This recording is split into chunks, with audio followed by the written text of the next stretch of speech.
well, guys, let's check this out. So we got a question. Again, shout outs to, what was his name again?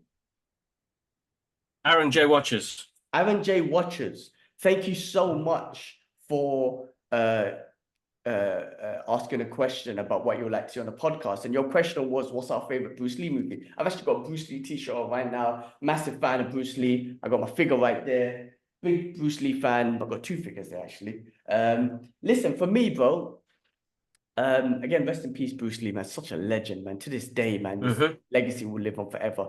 My favorite movies, I have to say, and I know there's just like a handful of them, I believe 6. Obviously, Enter the Dragon is rated as one of the best. That was the big one, Warner Brothers and all that sort of stuff, right? Great philosophy in there, the martial arts. But for me, I have to say, my favorite was where is it, man? And Game of Death.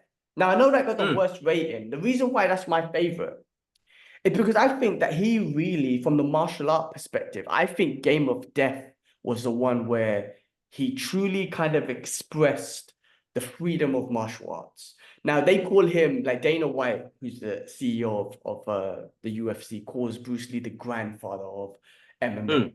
Because Bruce Lee was back in the 60s talking about, I don't believe in any styles no more, any ways of doing martial arts. Everything should be you learn and absorb from what's useful and disregard what's not useful for yourself.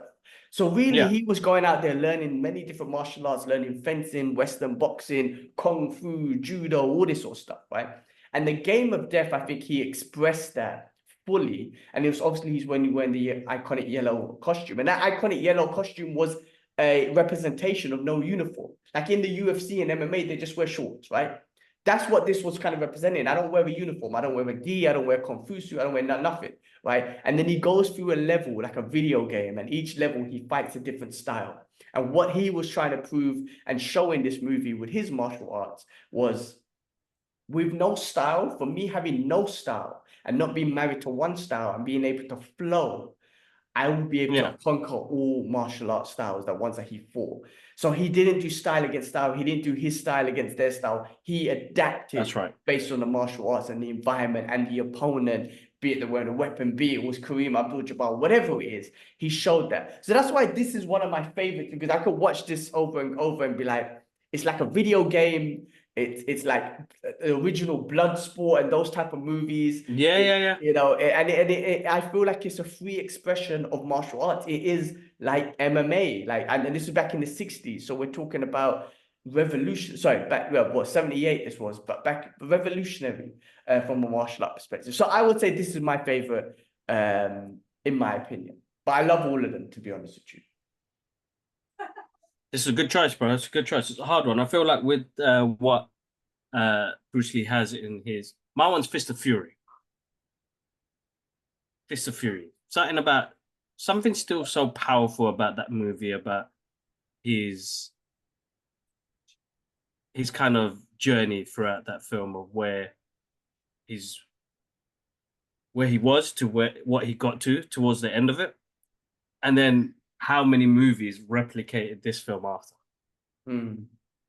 There's tons of... I mean, the only one I can think of is the Jet Li one. Yeah, what was that called again? Fist of Legend. Fist of Legend. Donnie Yen done one. I think his master... Okay, his master in this movie was Wu Ping Wu, which... No. It wasn't. Oh, man. Jet Li done a movie on that too. His last Kung Fu movie, he played the master. But yeah, Fearless. Fearless, yeah. The Jing Dao Kung Fu School, something like that. It's all linked to this one. Yeah. So I haven't seen it in ages, but it's the only one that comes to my head. It's that dojo scene. He goes in there, busts everybody up. You know, it's been replicated so many times.